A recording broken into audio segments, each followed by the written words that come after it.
ऐकलत का? मधुराज रेसिपीला सबस्क्राईब करताना घंटी पण वाजवा, म्हणजे जेव्हा माझ्या रेसिपीज ऑनलाईन येतील तेव्हा तुमच्या फोनची ही घंटी वाजेल. टिंग टिंग. नमस्कार, मी मधुराज रेसिपी मराठीमध्ये तुम्हा सर्वांचं खूप खूप खूप मनापासून स्वागत.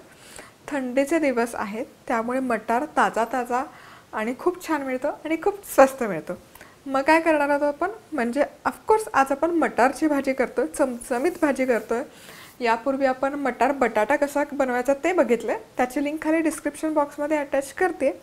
आज आपण याची करी, नुसतं मटार वापरून करी कशी बनवायची ते बघूयात. वाटण करूयात, मसाला करूयात. तर इथे 2 कांदे घेतलेत, कच्चाच कांदा आहे, रफ चॉप करून घ्यायचं.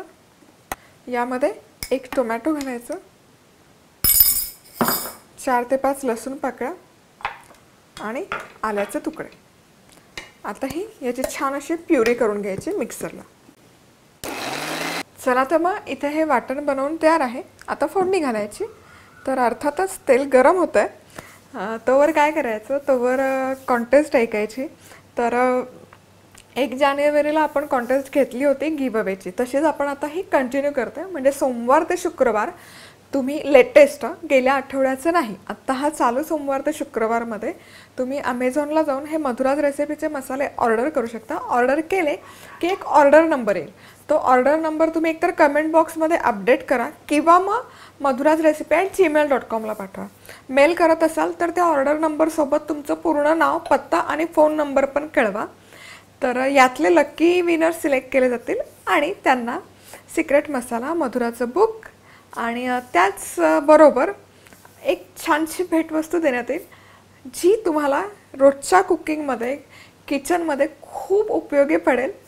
सो पटापट जा, ऑर्डर प्लेस करा, ऑर्डर नंबर कळवा आणि जुने ऑर्डर नंबर चालणार नाहीत, लेटेस्ट वीकचेच हवे. तर तेल बऱ्यापैकी गरम झालेलं दिसतंय. यामध्ये घालूयात जिरं. जिरं फुललं पाहिजे तरच फोडणी खमंग बसते. जिरं मस्त फुललंय. आता हे जे वाटण आपण करून घेतलंय हे यामध्ये घालायचं. पण त्याआधी तुम्ही बघू शकता इथे थोडंसं असं पाणी फ्लोट होतंय मसाल्यावर. हे पाणी जे जास्तीचं असतं हे काढून घ्यायचं, जेणेकरून आपला कुकिंग टाइम कमी होईल. परफेक्ट. आता हा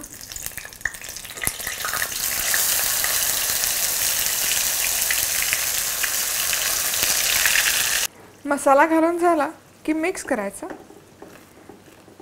आणि यातलं पूर्ण मॉइश्चर ॲब्झॉर्ब होईपर्यंत, पूर्ण मॉइश्चर इव्हॅपोरेट होईपर्यंत, निघून जाईपर्यंत छान हा परतून घ्यायचा. साधारण एक 7 ते 8 मिनिट लागतात. पूर्ण असा ड्राय झाला पाहिजे हा मसाला. तर इथे हा मसाला मीडियम हीटवर एक जेमतेम 6 ते 7 मिनिट मी शिजवून घेतलेला आहे आणि तुम्ही बघू शकाल मॉइश्चर यातलं बऱ्यापैकी कमी झालं आहे. आता आपण यामध्ये आपले मसाले घालतोय. तर मसाल्यांमध्ये काय घेतलं, 1 चमचा गरम मसाला, 1 टेबलस्पून म्हणजे थोडासा मोठा चमचा, रेग्युलर चमच्यापेक्षा, 1 चमचा धनेपूड आणि लाल तिखट 1 ते 2 चमचे घालू शकता. मिक्स करूया आणि याला तेल सुटेपर्यंत आपण व्यवस्थित परतून घेणार आहोत.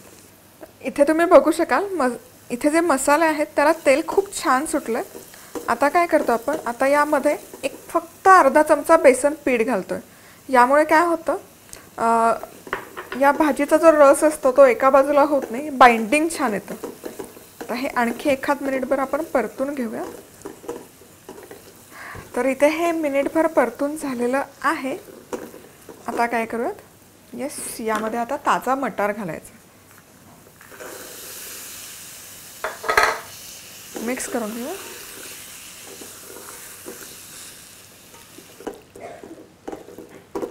ते झाकण ठेवून आत्ता पाणी नाही घालायचं, आधी 1-2 ते 3 मिनिट आपण हा मटार वाफवून घेऊयात आणि मग यामध्ये पाणी घालूया. तर इथे 2 मिनिट हा मटार व्यवस्थित वाफवून झाला की झाकण काढायचं. येस. आणि यामध्ये आपण आता गरम पाणी घालतो. तुम्हाला कितपत रस्सा हवा आहे भाजीला, अकॉर्डिंगली सुकी करायची असेल तर कमी पाणी घाला. जर रसरशीत भाजी करायची असेल तर पाणी थोडंसं जास्त घातलं काहीच हरकत नाही. आता यामध्ये आपण मीठ घालूयात चवीपुरतं. मिक्स करायचं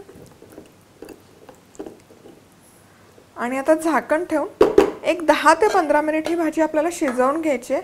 ताजा मटार आहे, ताजा मटार शिजायला थोडासा जास्त वेळ लागतो. तुम्हाला हवं असेल तर तुम्ही ही सगळी प्रोसेस कुकरमध्ये फॉलो करू शकता. त्यामध्ये ताजा मटार घालून एक फक्त शिट्टी किंवा वाफ काढून शिजवून घेऊ शकता. चला तर मग इथे हा मटार मसाला मीडियम हीटवर बरोबर एक 15 ते 20 मिनिट मी शिजवून घेतला आणि आता आपण चेक करूयात. आहा, जबरदस्त, मस्त असा फ्लेवर येतो याचा, मस्त असा सुवास येतो याचा आणि दिसतोही भन्नाट. कन्सिस्टन्सी छान आली आहे, टेक्स्चर जबरदस्त आलं आहे, रंग तर भारीच आला आहे. आहा, कसं खायचं? अर्थात हा मटार मसाला रोटीबरोबर छान लागेल, नानबरोबर छान लागेल, किंवा आपण भाकरी चपातीबरोबरही खाऊ शकतो. सबस्क्राईब केलं नसेल तर जरूर सबस्क्राईब करा आणि सबस्क्राईब करताना बेल आयकॉनवरही क्लिक करायला विसरू नका. तर आज वेळात वेळ काढून तुम्ही ही रेसिपी पाहिल्याबद्दल तुम्हा सर्वांचे खूप खूप खूप मनापासून धन्यवाद. पुन्हा भेटूयात अशाच एका छानशा रेसिपीबरोबर. तोपर्यंत मस्त राहा, खुश राहा, आनंदी राहा आणि सगळ्यात महत्त्वाचं खात राहा.